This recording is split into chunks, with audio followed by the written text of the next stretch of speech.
Hi, Sible here, and welcome back to Assassin's Creed Valhalla. Discover Tour. Ow! So we're playing as Brother Ealric.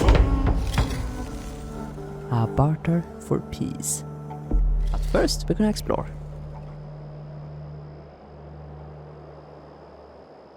Ooh.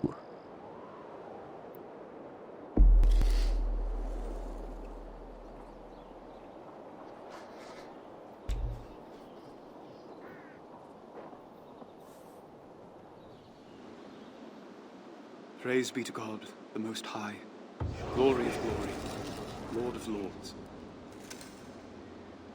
Help me to show your grace and forgiveness to those who need it most. Guthrum Jarl approaches! For thine is the kingdom, the power, and of glory forever and ever. Amen. Ealric, are you done speaking with your god for now? My dialogue with him is constant, my lord, even if my lips are not moving. My lord this, my lord that. You Saxons are quick to bend the knee.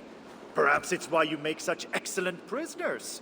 And yet King Alfred's army of Saxons has you surrounded. Oof. Yes, well. I had expected him to send for you, but 5 months and more he has left you here with no word. Perhaps you are not as precious to him as you led me to believe. For what man knows the things of a man except the spirit which is in him? Or perhaps he finds your habit of quoting dead men as insufferable as I do. I doubt that very much, my lord. Come, walk with me. It must be almost time for you to pray again.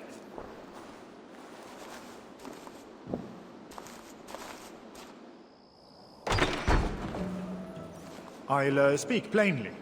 I've kept my men from pillaging Chippenham so that Alfred will have no quarrel with me.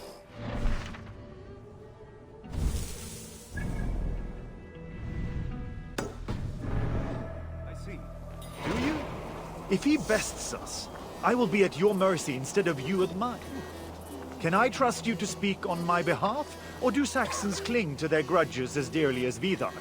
Christ demands we show others the mercy he has already shown us. You have nothing to fear from me, my lord. Well, we shall see.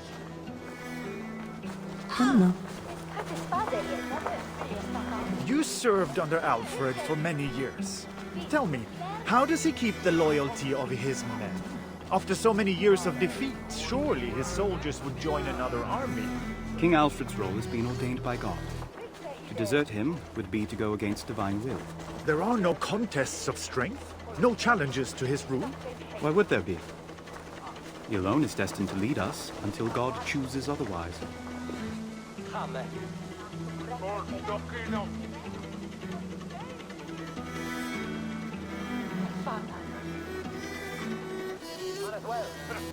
Thumbnail, I guess.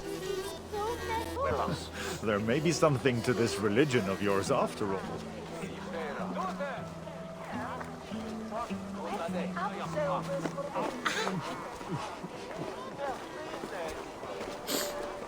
Guthrum is like coming through. Okie dokie. But we cannot follow him.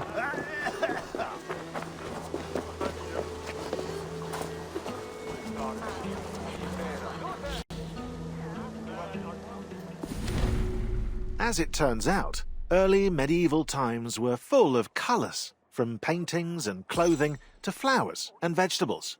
To break the prejudice against this time period, artists, modellers and texturers made sure to implement vivid colours where they could.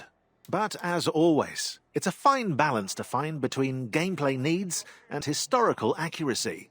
In some cases, developers chose to stick with one colour, despite historians' complaints. You should never mess with a historian. For example, pigs and carrots in AC Valhalla are pink and white respectively, although pigs at the time were brownish in complexion, and carrots, well, they had a wide range of colours, from white to purple.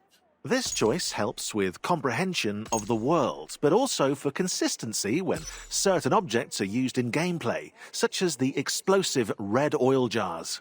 Hence, one distinct colour makes items easily identifiable. Well, history accurate. Most of it, yes.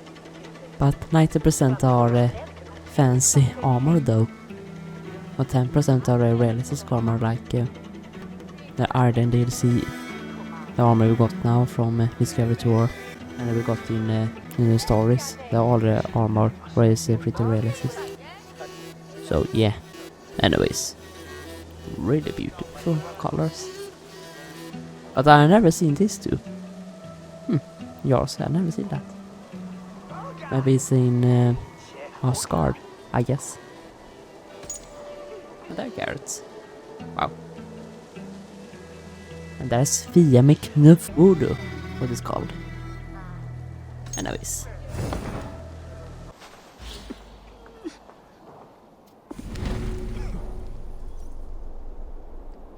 Chippenham, according to the Wales Chronicler SR, Chippenham was a royal center of or villa during Alfred's region.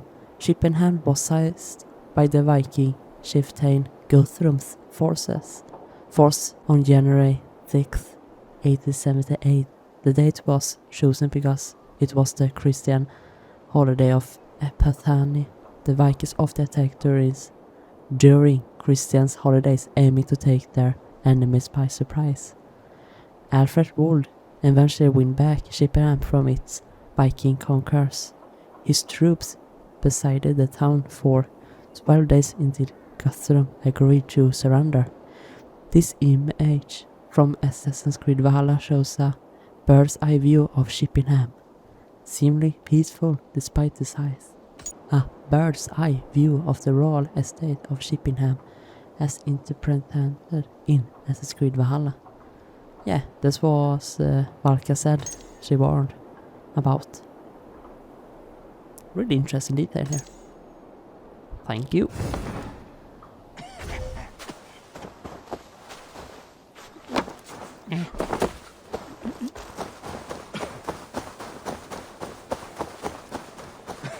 Hello.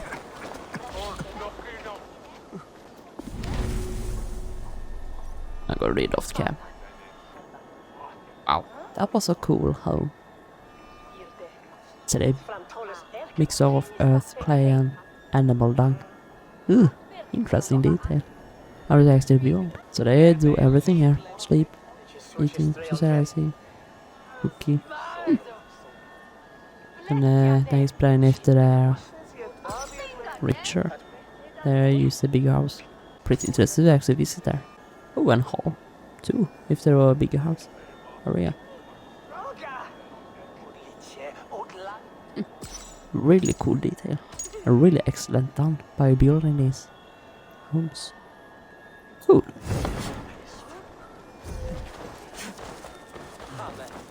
We need to visit there someday.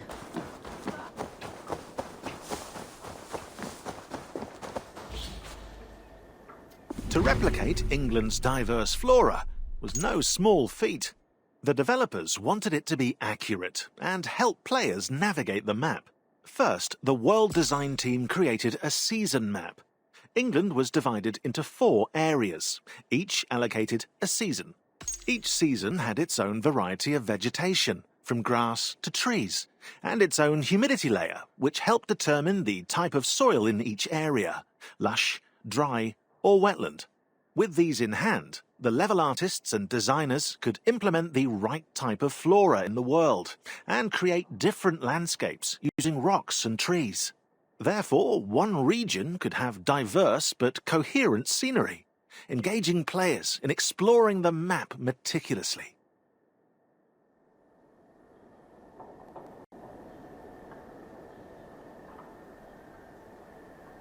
That's amazing. That's quite a lot of detail. We have explored everything. Amazing. I really love how they actually explain.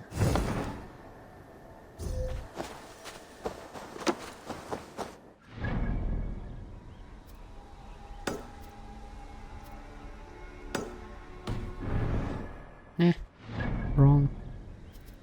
I want that. Oh, I read the bonus. Hello.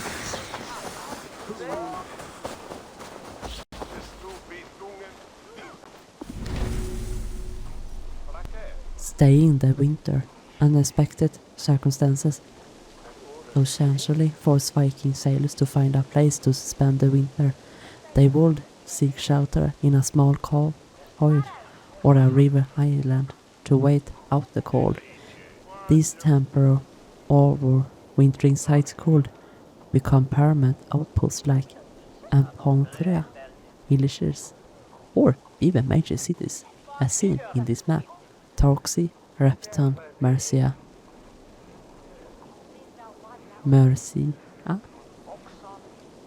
Showbury, Jorvik, London.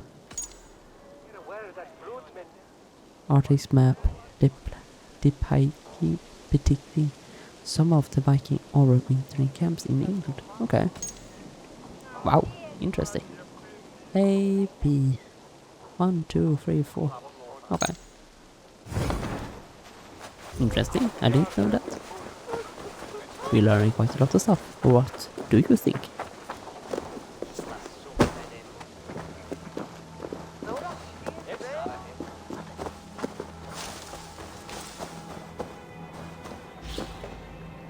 I hope that we're gonna learn about the ancient Rome and even older or something. Scouts before the storm. According to the 889 Annal of the Anglo-Saxon Chronicle seen here, the first Viking raid on Anglo-Saxon soil took place many decades before the advent of the Great Heathen Army. Viking scouts would travel to a region, observing and trading with locals. This was done to gain insights not only on the land itself, but its power structure and politics. The Vikings used this knowledge to decide whether they should attack an Anglo-Saxon leader or serve him as a mercenary. They also used this intelligence to plan their eventual invasion. Viking scouts were not always subtle in their spying. Sometimes they left a trail or burned houses and villages. But this was no accident. Vikings sought to imitate their rivals through violence and destruction. They were fighting a psychological as well as a psychical war. Okay. An expert from the Anglo-Saxon chronicide B text is the first known mention of an attack involving Scandinavian traders, 10th century to 14th century. British Library, London. Okay, we need to seriously visit there someday. Wow, look, shiny there. Huh, interesting. Oh, there is a... Oh, look. Wow.